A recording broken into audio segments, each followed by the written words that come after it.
Helmets Off, brought to you by WCF Insurance, is on. Recently, Newsday did a documentary on The Cut. What the heck is The Cut? It's about different athletic sports actually cutting weight. Brought back a lot of memories for me. I had to cut weight every week when I played in the NFL, and it was not a fun experience, I promise you. But the main focus of this documentary was on MMA fighters and jockeys. And it was a little bit different take than from when I played football, because I was just trying to lose weight because I never wanted to be fined. So in the NFL, you're given a specific weight, and you have to hit that weight every week. So they have a weekly weigh-in. It's usually on a Thursday or a Friday. It was a miserable, miserable time. A lot of guys had to lose 3 or 4 pounds a week, and they went to all kinds of crazy extremes in order to do it. Whether it was diuretics or getting in a hot tub with what they called a fat jacket. It's a rubber suit that actually intensifies your ability to sweat. There were even guys who were actually on a treadmill, or actually one of those stationary bicycles, in the hot tub with a sweatsuit. So they're trying to lose just a quick amount of weight, 3 or 4 pounds.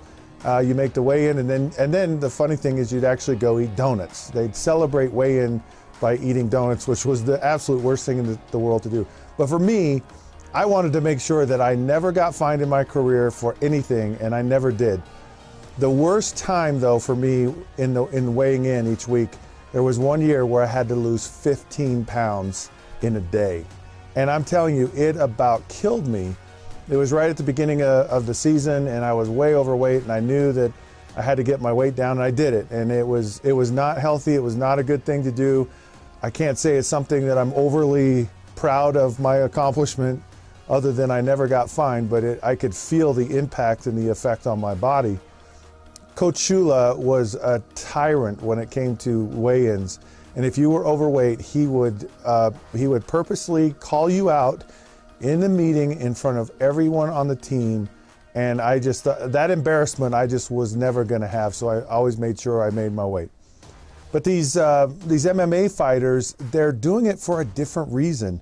Some of them are losing as much as 20 pounds. And in fighting, you really try to match yourself with someone who is of equal weight, and kind of you have the same build.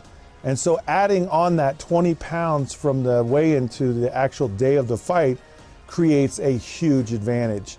And there have been some rather dramatic knockouts. One recently happened in the documentary where the guy's never been the same from the blows that he took. And a lot of it was he was fighting a fighter that was a whole lot heavier than he was.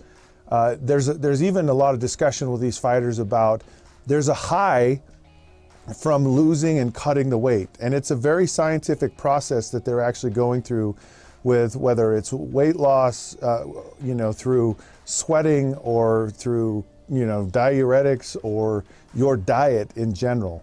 And so you build your mass to a certain weight, and then you cut it right before, and then it comes right back. And so it gives you an unfair advantage. The other concern is with concussions, and that is that you lose so much water weight that there's not this protective area around your brain.